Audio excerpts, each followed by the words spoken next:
India, the world's largest democracy and home to a great diversity of faiths, we've seen rising attacks on people in places of worship.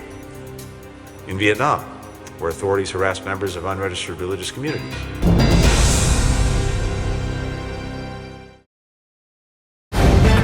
The live TV, सच सबसे आगे। America ने फिर एक बार भारत में अल्पसंख्यकों पर हो रहे अत्याचार के खिलाफ आवाज उठाई है। दोस्तों, बड़ी खबर सिर्फ यही नहीं है, क्योंकि अमेरिका ने न सिर्फ आवाज उठाई है बल्कि एक रिपोर्ट जारी कर कहा है कि भारत में 2021 में पूरे साल अल्पसंख्यकों पर हमले हुए हैं और अभी भी अल्पसंख्यकों और उनके धार्मिक स्थलों को निशाना बनाया जा रहा है। भारत में उनके खिलाफ हमले बढ़ते जा रहे हैं। नमस्कार दोस्तों, मेरा नाम है जयंती झा और आप देख रहे हैं द लाइव टीवी। अभी तक तो देखिए दोस्तों, अप्रत्यक्ष तौर पर यानी इनडायरेक्ट वे में अमेरिका की तरफ से भारत में मुसलमानों के दमन पर चिंता जताई जा रही थी। तरह तरह के बयान सामने आ रहे थे अमेरिका की तरफ से, लेकिन अब अमेरिका के विदेश मंत्री ने मीडिया के सामने आकर भारत को लेकर बहुत बड़ी बात कह डाली है, जो कि अल्पसंख्यकों से जुड़ी है। अमेरिका के विदेश मंत्री एंटोनी ब्लिंकन ने भारत की मोदी सरकार को बहुत ही बड़े मुद्दे पर घेरा है। ब्लिंकन ने अल्पसंख्यक और उनके धार्मिक स्थलों पर हो रहे लगातार हमलों के मामले में सबसे पहले नंबर पर भारत का नाम लिया। अब उन्होंने अल्पसंख्यक शब्द का यहाँ पर इस्तेमाल किया है। दोस्तों, तो अल्पसंख्यकों में यहाँ पर देश में बहुत सारे अल्पसंख्यक समुदाय हैं। जाहिर तौर पर कहीं ना कहीं यहाँ मुसलमानों के खिलाफ हो रहे अत्याचारों की तरफ निशाना है, क्योंकि मुसलमानों के खिलाफ बहुत ज्यादा हमले बढ़े। वहीं ईसाई समुदाय पर भी हमले हुए, उसकी तरफ भी इशारा किया गया है। भारत का नाम सबसे पहले लिया गया, उसके बाद पाकिस्तान, अफगानिस्तान, नाइजीरिया और चीन जैसे देशों का नाम लिया गया है। भारत को लेकर दिए बयान में उन्होंने क्या कुछ कहा है, उनका बयान कितना जरूरी है, मैं आपको बाकायदा उनके बयान का सबसे पहले वीडियो दिखा देती हूँ दोस्तों। उसके बाद आपको मैं आगे दिखाऊंगी कि उन्होंने किस रिपोर्ट के आधार पर, किस रिपोर्ट के बेसिस पर भारत की मोदी सरकार को घेरा है, कौन सी रिपोर्ट उन्होंने पेश की है। लेकिन उससे पहले ये वीडियो आपको दिखा देते हैं, ये वीडियो आप देखिए। These countries, the report documents how religious freedom and the rights of religious minorities are under threat in communities around the world. For example, in India, the world's largest democracy and home to a great diversity of faiths, we've seen rising attacks on people in places of worship. In Vietnam, where authorities harass members of unregistered religious communities. In Nigeria, where several state governments are using anti-defamation and blasphemy laws to punish people for expressing their beliefs. The United States will continue to stand up for religious freedom around the world. We'll keep working alongside other governments. तो Blinken, जो कि America के विदेश मंत्री हैं, उनका कहना है कि भारत, जिसे सबसे बड़े लोकतांत्रिक देश के तौर पर जाना जाता है, जहां अलग अलग धर्म के लोग रहते हैं, उसी भारत में अल्पसंख्यकों पर और उनके धार्मिक स्थलों पर, उनके उपासना स्थलों पर हमले लगातार हुए हैं और अभी भी ये हमले बढ़ते ही जा रहे हैं। दोस्तों, आपको बता दूं कि ब्लिंकन ने ये बात जो है हवा में बिल्कुल नहीं कही है, हवाई बातें नहीं कर रहे थे वो, बल्कि ये इतना बड़ा बयान उन्होंने इंटरनेशनल रिलीजन फ्रीडम की रिपोर्ट के आधार पर दिया है। ये जो रिपोर्ट है, ये उन्होंने मीडिया के सामने रखते हुए ही ये बयान दिया, जहां उन्होंने नाइजीरिया, पाकिस्तान, अफगानिस्तान और चीन का भी जिक्र किया है कि वहां पर भी जिस तरीके से भारत में मामले बढ़ रहे हैं, उसी तरीके से यहां भी मामले बढ़ रहे हैं। लेकिन इन सभी देशों से पहले उन्होंने भारत का नाम लिया, जो वाकई अंतर्राष्ट्रीय मंच पर भारत को शर्मसार करने जैसा है।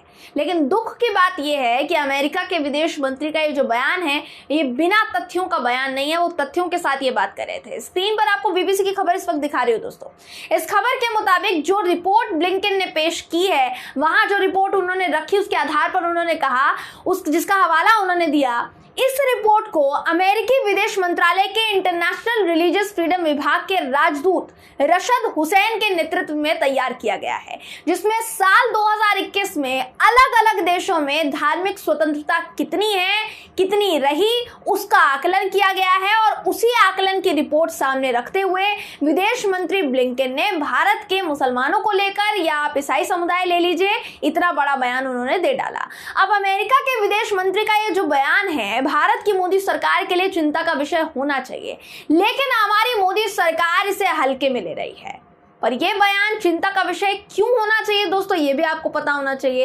ये इसलिए होना चाहिए क्योंकि USIRF यानी अमेरिकी अंतर्राष्ट्रीय धार्मिक स्वतंत्रता आयोग ने अमेरिका के विदेश मंत्रालय से इससे पहले भारत को विशेष चिंता वाले देशों की सूची में डालने की सिफारिश की थी, गुजारिश की थी, लेकिन भारत को इस सूची में नहीं डाला गया।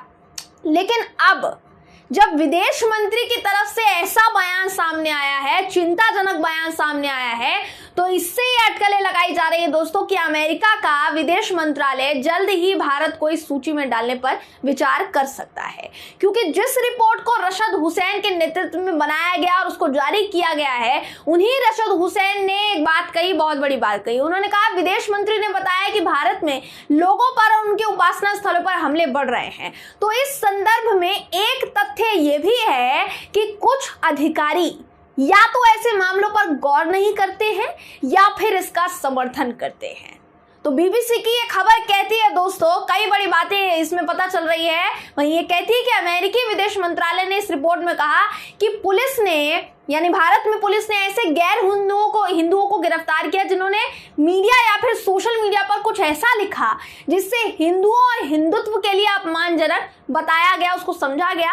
इस रिपोर्ट में त्रिपुरा, राजस्थान, जम्मू कश्मीर इन सब का जिक्र किया गया है कि वहां पर मुसलमानों के साथ किस तरीके से बर्ताव हुआ, लिंचिंग हुई। तो ये रिपोर्ट ये बताने के लिए बिल्कुल काफी है दोस्तों कि अमेरिका आने वाले दिनों में भारत पर धार्मिक आजादी के साथ खिलवाड़ करने को लेकर क्या क्या बयान दे सकता है, उसकी तरफ से क्या रुख अपनाया जा सकता है, ये यहीं से समझा जा सकता है। और ये भी हो सकता है कि अमेरिका की तरफ से इस बाबत कोई बहुत बड़ा एक्शन लिया जाए, क्योंकि जिस तरीके के बयान सामने आ रहे हैं उससे यही समझा जा रहा है अमेरिका ने भारत में धार्मिक आजादी को लेकर ये पहला बयान नहीं दिया है, इसी से समझना होगा। इससे पहले भी अमेरिका की तरफ से भारत के मुसलमानों पर हो रहे जुल्मों के खिलाफ आवाज उठाई गई है दोस्तों, और वापस वही सिलसिला जो है शुरू होने के संकेत यहाँ पर मिलते हुए नजर आ रहे हैं। आपको अगर याद ना हो तो मैं आपको एक और उदाहरण देना चाहूंगी, याद दिलाना चाहूंगी कि अभी हाल ही में जापान में क्वाड सम्मेलन हुआ था। आपको याद होगा दोस्तों, बहुत सारी खबरें सामने आई जापान से।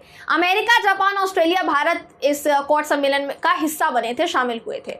तो राष्ट्रपति जो बाइडेन और प्रधानमंत्री नरेंद्र मोदी की मुलाकात होने वाली थी, लेकिन उससे पहले ही अमेरिका ने भारत को लेकर सख्त बयानबाजी कर दी। अमेरिका के राष्ट्रीय सुरक्षा सलाहकार जेक सुलिवन ने यह कहा था कि राष्ट्रपति जो बाइडेन का जो प्रशासन है, शुरुआत से ही हम इस बात को लेकर बिल्कुल साफ करते हैं, स्पष्ट करते हैं कि जब हम बुनियादी सिद्धांतों या फिर मौलिक स्वतंत्रता की बात करते हैं, मानवाधिकार की बात करते हैं, लोकतांत्रिक संस्थानों के मूल्यों और कानून के शासन का उल्लंघन देखते हैं, तो अपनी आवाज हम जरूर उठाएंगे। ऐसा कई देशों के साथ है, भारत को लेकर भी हमारा रुख अलग नहीं है। तो कुछ समय पहले भी अमेरिका ने ये संकेत दिए कि वो भारत में अल्पसंख्यकों की स्थिति पर गंभीर है। वहीं एक बार फिर से अमेरिका के विदेश मंत्री ने ये संकेत दिए हैं कि अगर अल्पसंख्यकों पर हमले के मामले बढ़ रहे हैं तो हम उसके खिलाफ हमेशा खड़े होंगे, चाहे कुछ हो जाए। अब भारत को लेकर क्या क्या हो सकता है ये आप खुद अंदाजा लगा लीजिए। इसलिए अब देखना यही है दोस्तों कि अमेरिका की इतनी बार चेतावनी और ऐसे तमाम तरह के बयान देने के बाद क्या हमारे देश की मोदी सरकार जागती है, या इनको दुनिया में अपनी जगहसाई होने के बावजूद भी अभी भी अपनी शेखी बघानी है। बहरहाल दोस्तों, इस खबर पर आपकी राय क्या है कमेंट करके जरूर बताइएगा। वीडियो अगर आपको पसंद आया हो तो वीडियो को लाइक और शेयर करना ना भूलें। फिर मुलाकात होगी आपसे किसी ऐसी ही खबर के साथ, तब तक के लिए नमस्कार। द लाइव टीवी, सच सबसे आगे।